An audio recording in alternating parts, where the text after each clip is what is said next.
Hello, everyone. I'm John Coleman from ApocatastasisInstitute for the Humanities and Alternative College and High School here on New Milford, Connecticut, USA. The purpose of this broadcast is to learn about Chatty Cavemen, prehistoric language families. We're getting through week 4 of the project, which is our Unified Humanities curricula here at the Institute.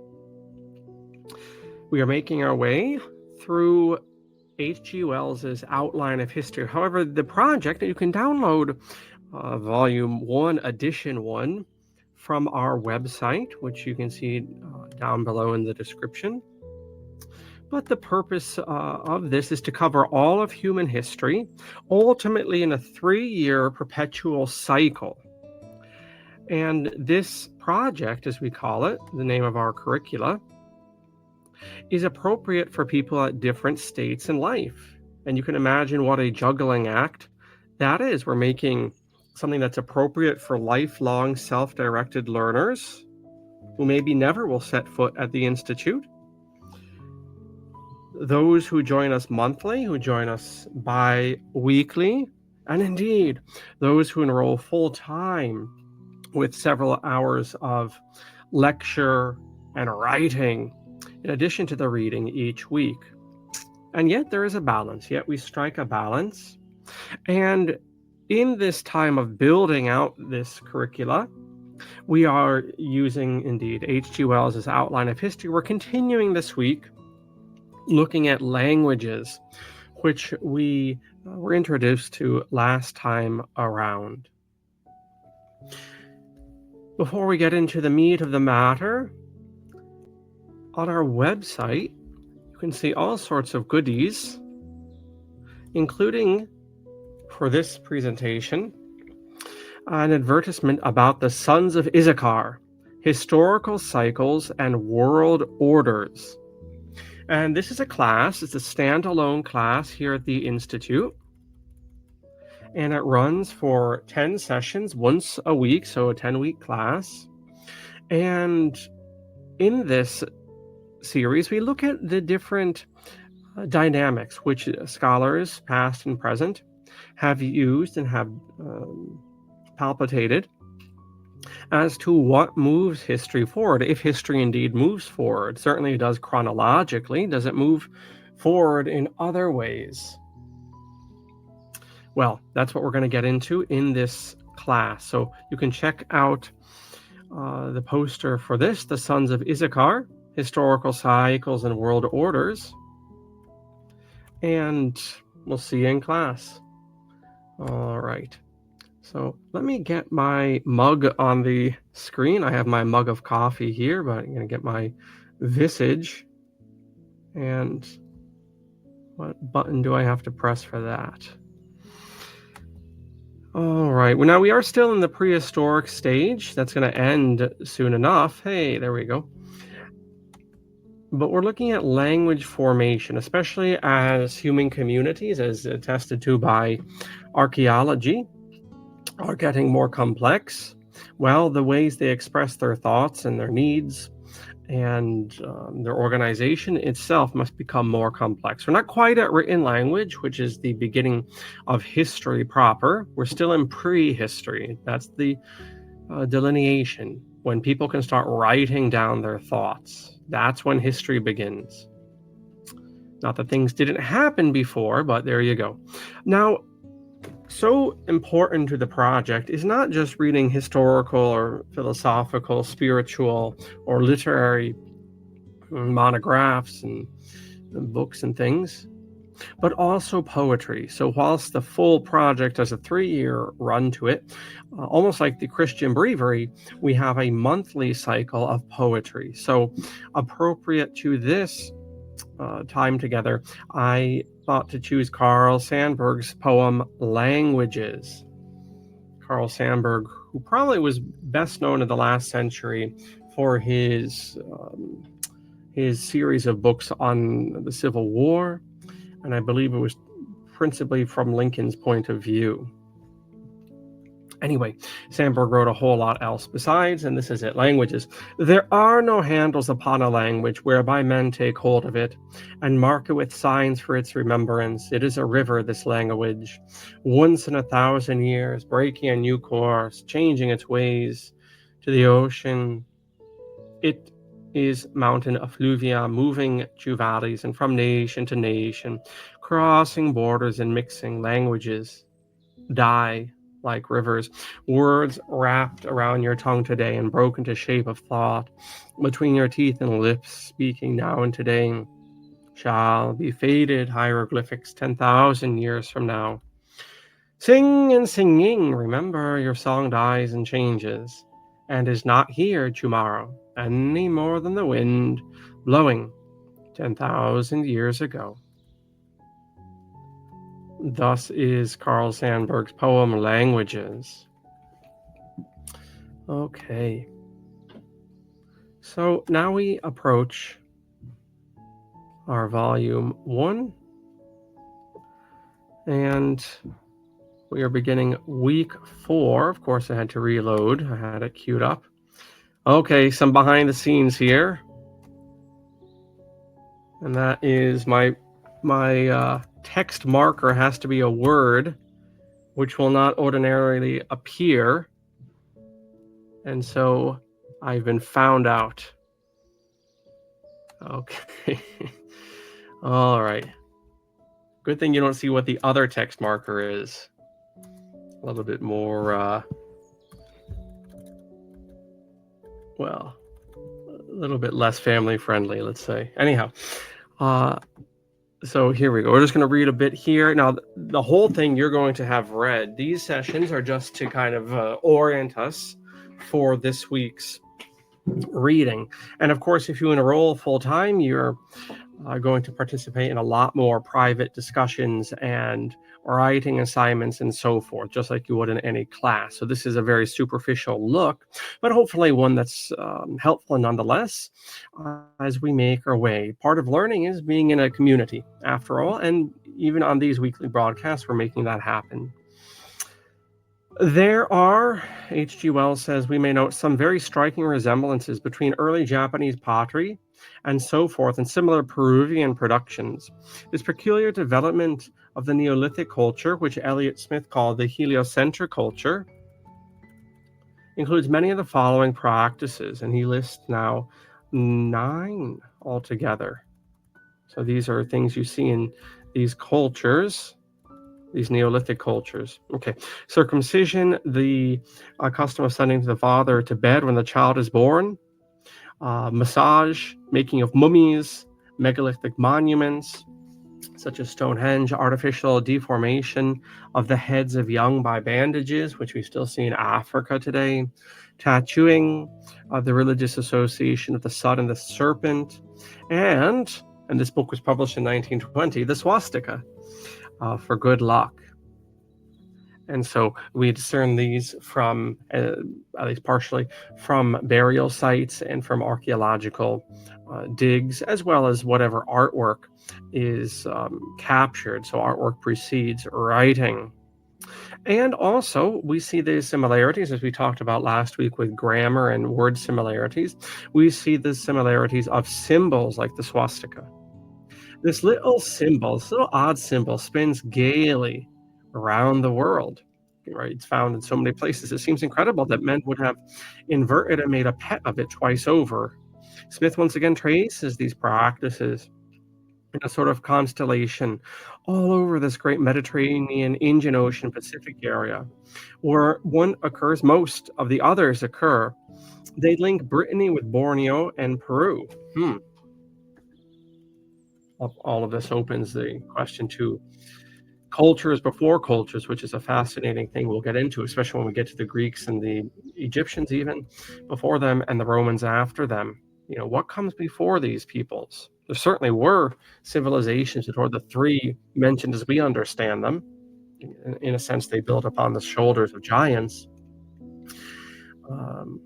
A world before the world, so to speak.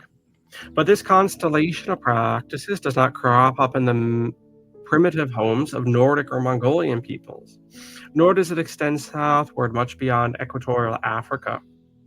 For thousands of years, such a Neolithic, Heliolithic Neolithic culture and its brownish possessors, very unpolitically correct, but accurate, as many such combinations are, may have been oozing around the world through warmer regions, drifting by canoes often across wild stretches of the sea. And its region of origin may have been the Mediterranean and the North African. It must have been spreading up the Pacific coast and across the island stepping stones to America long after it had passed it on to other developments and its areas of origin. Many peoples of the East Indies, Melanesia, Polynesia, as well, were still in this Heliolithic stage of development when they were discovered by European navigators in the 18th century. The first civilizations in Egypt and the Euphrates Tigris Valley probably developed directly out of this widespread culture. We will discuss later whether Chinese civilization had a different origin, and the Semitic nomads of the Arabian desert seem also to have had a Heliolithic stage. Now, I'd like to skip ahead some to that topic of language. There we go. So we looked last week some at the Indo-Aryan theory, looking at the similarities, especially with not just words, but with declensions as well and conjugations, as well as separately mythologies that are shared by communities from India all the way to Britain, down to Spain. These clues give us this unity theory. The students of languages, who are called philologists, tell us that they are unable to trace with certainty any common features in all the languages of mankind. They cannot even find any element common to all the Caucasian languages. They find over great areas groups of languages which have similar root words and similar ways of expressing the same idea. But then they find in other areas languages which appear to be dissimilar down to their fundamental structure, which express action and relation by entirely dissimilar devices and have an altogether different grammatical scheme. One great group of languages, for example, now covers nearly all Europe and stretches out to India. Includes, here we go, English, French, German, Spanish, Italian, Greek, Russian, Armenian, Persian, and various Indian tongues. It is also called the Indo-European or Aryan with a Y, Aryan family. No connection to the Aryan heresy that came up in class the other day. And a good question it was, but no connection. Aryan ethnicity, let's say, or cultures, to the Christian internal heresy of the 4th and 5th centuries. The same fundamental roots, the same grammatical ideas are traceable through all this family. Compare, for example, as we said, I think this was our example last week, the English father, mother, the Gothic vater, mater, the German vater, mutter, the Latin pater, mater, the Greek pater, mater, the French pere, mere, the Armenian here and mare, the Sanskrit pitar and mater, and so forth. In a similar manner, the Aryan language ring the changes on a great number of fundamental words. F in the German language becomes a P in Latin, and so on. They follow a law of variation called Grimm's law. These languages are not different things, they are variations of one thing. The people who use these languages think in the same way. That is a very interesting statement on Oriental languages. And I should say,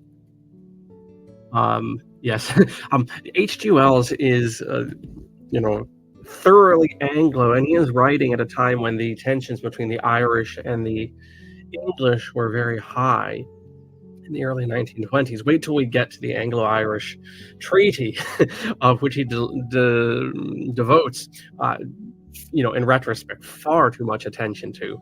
But he constantly is sniping at the Irish in this, even the Irish of 10,000 years ago. So he speaks about, well, I'll just read it here. However, he's talking about the error, a very simple error, I suppose we can all imagine ourselves falling into, assuming that because people speak the same language, they must be the same ethnicity. That, however, is not the case, as the reader will understand if you will think of the Negroes in these United States, who now all speak English, right? I mean, just because the Blackamoors in America speak English, does that therefore mean they and the so-called Europeans in America are the same people? Well, no. Or the Irish who, and I kind of chuckled when I read this in preparation, the Irish who, except for purposes of political demonstration, no longer speak the Old Erse language, but English. The Cornish people who have lost their ancient Celtic speech. But what a common language does do is show that a common intercourse has existed and the possibility of intermixture. And if it does not point to a common origin, it at least points to a common future. But I got ticklish when I read that, except for purposes of political demonstration. Okay. This was at a time in Irish history when they were giving whole speeches in the Dáil in Gaelic, whether or not people knew what the speaker was saying. Okay. I want to get now the Oriental point he brings out.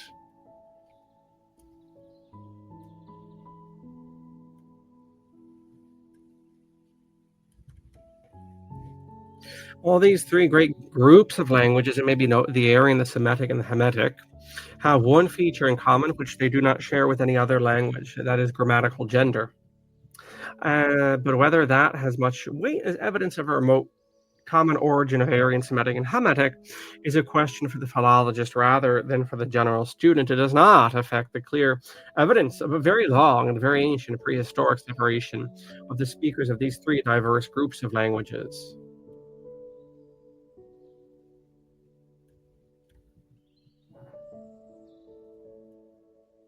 Okay. Well, this is kind of what I wanted.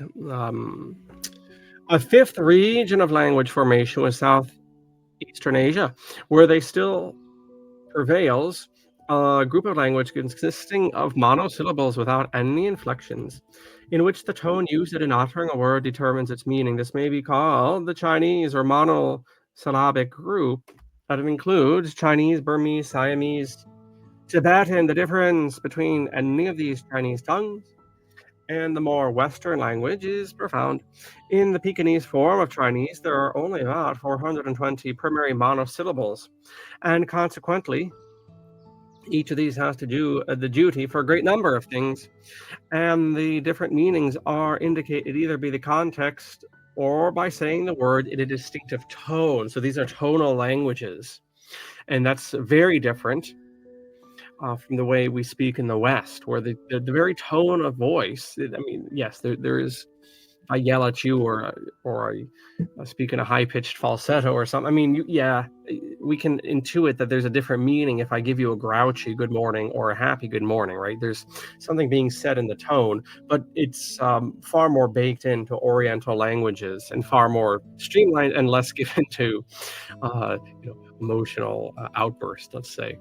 And that is difficult for Western speakers of Oriental languages, Western learners to grasp. And probably just as difficult as gender is in conjugations for an Oriental learning a Western language. The relations of these words to each other are expressed by quite different methods from the Aryan methods. Chinese grammar is a thing different in nature from the English grammar. It is a separate and different innovation. Many writers declare that there is no Chinese grammar at all, and that is true if we mean by grammar anything like the European sense of inflections and concords. Consequently, such things as a literal translation from Chinese into English is an impossibility. Wow. How far is the East from the West? Well, it's more than geographic. The very method of thought is different. Their philosophy remains still largely a sealed book to the European on this account, and vice versa, because of the different nature of the expressions. I remember speaking to a Western man, a Catholic priest, who had done some missionary work in India. And I remember he made that point that in the West, a Catholic might say, in the name of the Father, and the Son, and the Holy Spirit, and make the sign of the cross. Whereas in India, the part that he was at, just because of the reality that this missionary was trying to convey, that this sign of the cross took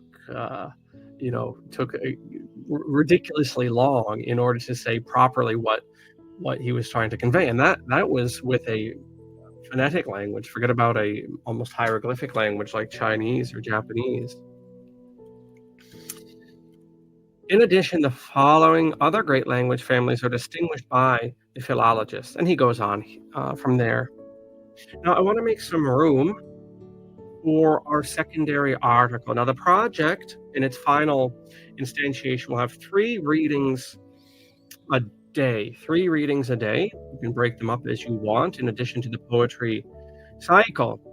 And the first reading is from Wells's Outline of History. The second is what we're looking at here. It's an appropriate article to the first. And then eventually, that will be backfilled with a third reading, which will come probably from literature and philosophical sources. And they will be unified by theme. Right now, we put Wells up front. That's pretty much all parceled off. And then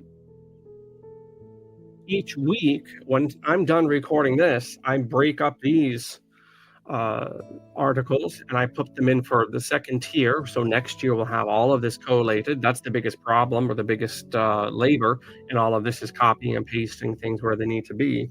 And then finally we will put the cap on it with the literature selection. Anyway, right now we have it all together, and this article is blurring the line between language and culture, and I don't have the website this appears on, but that will be cited. That will be cited in, looking at everything here, the final thing. So each week I do put that citation. So right now we'll just take it here. This is by Fatiha, not Fatima, Fatiha Yusabi. I knew a Fatiha once in Danbury. She was a good girl. Anyway, blurring the line between language and culture. Language always carries meanings and references beyond itself. The meanings of a particular language represent the culture of a particular social group. To interact with the language means to do so with the culture which it is reference to. We could not understand a culture without having direct access to its language because of their intimate connection. Hence the reason why history formally begins with writing, because it gives you a depth that simply pictorial art or architecture, whatever, burial sites doesn't. A particular language points to the culture of a particular social group. Learning a language, therefore, as anyone who has learned a second or third language knows, is not only learning the alphabet, the meaning, the grammar, and the arrangement of words, but it is also learning the behavior of the society and its cultural customs. Thus, language teaching should always contain some explicit reference to the culture, the whole of which the particular language is extracted. And speaking of extraction, I'm using the website Textise, that's TXTISE.net, textise.net. And I would very much recommend it if you want just that text from a website, not all the garbage, nonsense ads and all this jazz. It's just a lot less cumbersome once you run it through this program. That's on the internet. You just have to drop the link in and it does the work. The human communication process is complex, as many of our messages. I don't know if they were playing with words or my eyes are playing with me, and it was the latter. As many of our messages are transmitted through paralanguage, these auxiliary communication techniques are culture specific. So, communication with people from other societies or ethnic groups is fraught with danger of misunderstanding if the larger framework of culture is ignored. Growing up in a particular society, we informally learn how to use gestures, glances, slight changes in tone of voice, and other auxiliary communication devices to alter or to emphasize what we say and do. We learn these culturally specific techniques over many years, largely by observing and imitating. The most obvious form of paralanguage is body language, or kinesics, kinesics, kinesics, which is the language of gestures, expressions, and postures. What's kinesiology? Isn't that the study of how the body moves with the nervous system? Kinesiology. There must be I guess, a Greek origin. Speaking of language, language heredities. However, the meaning of words can also be altered by tone and character of voice, especially in the Orient. Language is culture, and culture is language. That's great little nutshell there. Language and culture have a complexity, homologous relationship. Language is completely intertwined with culture. They have evolved together, influencing one another in the process, ultimately shaping what it means to be human. In this context, A.L. Kroeber said in 1923, interestingly, this is a modern article, and yet they're quoting someone from a century ago, almost as if a lot of the legwork in language studies had been done by the early 20th century. Culture then began when speech was present, and from then on, the enrichment of either means the further development of the other. If culture is a product of human interaction, cultural manifestations are acts of communication that are assumed to be particular speech communities. According to Rossi Landi in 73, quote, the totality of the messages we exchange with one another while speaking a given language constitutes a speech community. That is, the whole society, understood from the point of view of speaking. He further explains that all children learn their language from their societies, and during the process of learning a language, also learn their culture and develop their cognitive abilities. Language communicates through culture, and culture also communicates through language. Michael Silverstein proposed that the communicative force of culture works not only in representing aspects of reality, but also in connecting one context with another. That is, communication is not only the use of symbols that stand for beliefs, feelings, identities, or events. It is also a way of bringing beliefs and so forth into the present context. It's pretty deep, doesn't it? According to the linguistic relativity principle, the way in which we think about the world is directly influenced by the language we use and talk about it. The real world is, to a large extent, unconsciously built up on the language habits of the group. No two languages are ever so similar that they represent the same social reality. Wow, they're like fingerprints. No two languages are ever so similar they represent the same social reality. That, of course, raises all sorts of philosophical questions. Is the world as I'm experiencing it with my language, just keeping on the language plane, the same world you're experiencing with your language? The worlds in which different societies live are distinct, not merely the same with a different label attached. Therefore, to speak is to assume a culture, and to know a culture is like knowing a language. Language and culture are homologous mental realities.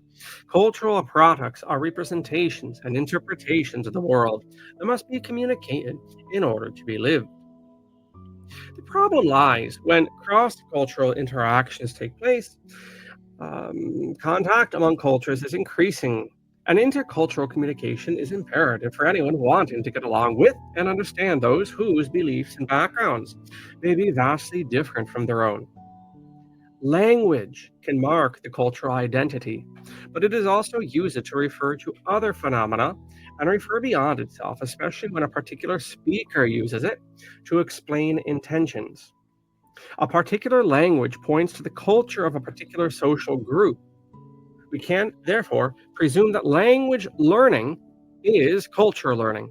So, language teaching is cultural teaching due to the interdependence of language and cultural learning. Imagine, let's take this back to the HGLs where we're focusing in on. Imagine this reality on a tribal or a clan level where you're speaking different languages. You're really grasping at reality with different tools altogether as languages are developing. Culture is a fuzzy set of I really like this definition of culture. Culture is a fuzzy set of attitudes, beliefs, behavioral conventions, basic assumptions, and values that are shared by a group of people and that influence each member's behavior and each member's interpretations of the meanings of other people's behavior. And language is the medium, that thing which is, okay, it's between, as the word says, but it is the vehicle. Language is the vehicle for expressing and embodying other phenomena. It expresses the values, beliefs, and meanings which members of a given society share by virtue of their socialization into it. Language also refers to objects peculiar to a given culture, as evidenced by proper names which embody those objects. Brian, with a Y, posited that a loaf of bread, Bran, Bran, I guess that's someone's last name. A loaf of bread evokes a specific cultural object in British usage, unless a conscious effort is made to empty it of that reference and introduce a new one. So we can conclude that language is a part of culture, and through it we can express cultural beliefs and values, and that the specific usage of a given word are peculiar to a language and its relationship with culture.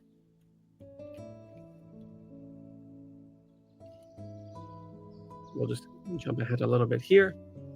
Finally, we can conclude that the immersion teaching accelerates the acquisition of cultural knowledge. So the integration of language and cultural learning by using the language as medium for continuing socialization of students is a process which is not intended to imitate and replicate the socialization of native speaking teachers, but rather to develop students' cultural competence from its existing stage, be changing it into intercultural competence. So there's all sorts of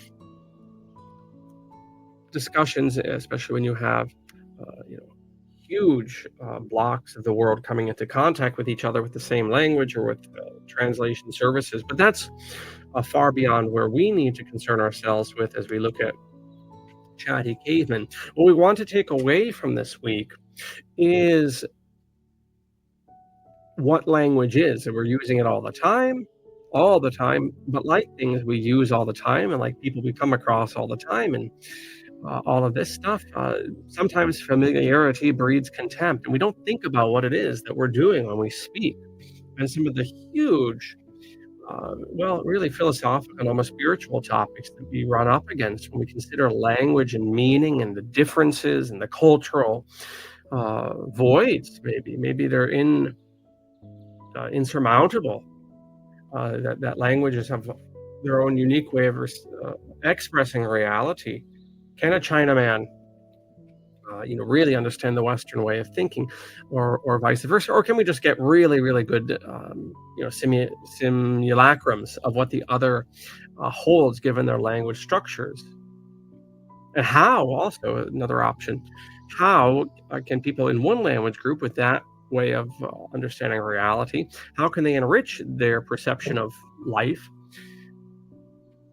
by, by learning other languages? And I think that is a consciousness that we need to recover, especially as translation services and these telephones and things you can talk into, and that can be very helpful. I remember speaking to a Spanish gentleman, and that translation thing on his telephone was a great help as we were trying to find this guy's car keys in the park.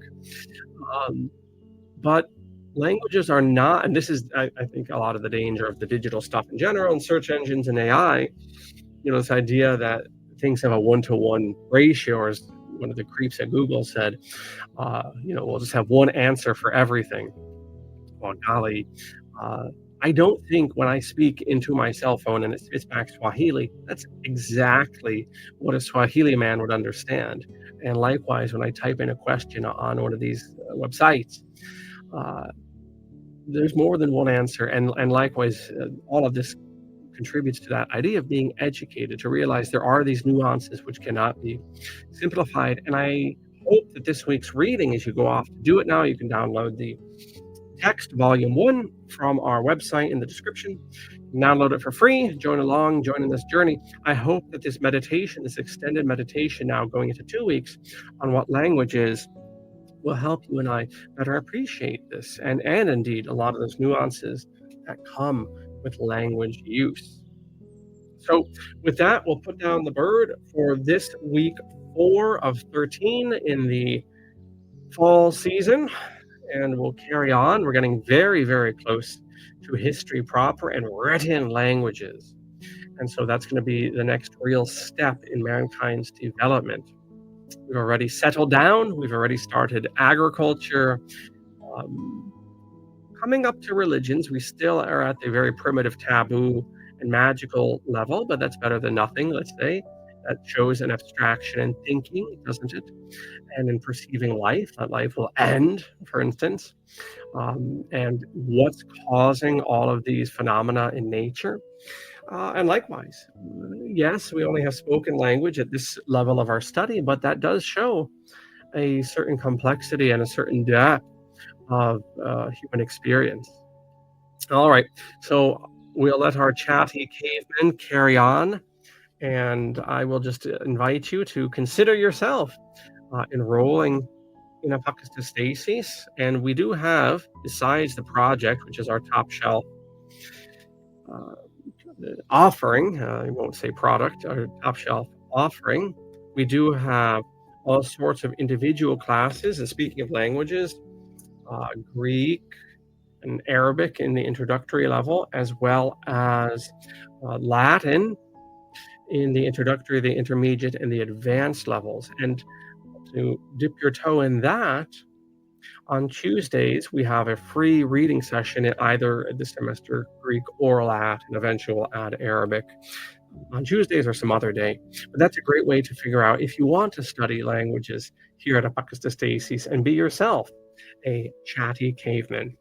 All right, we'll put the bird down here. I'll stop jabbering. All right, take care now.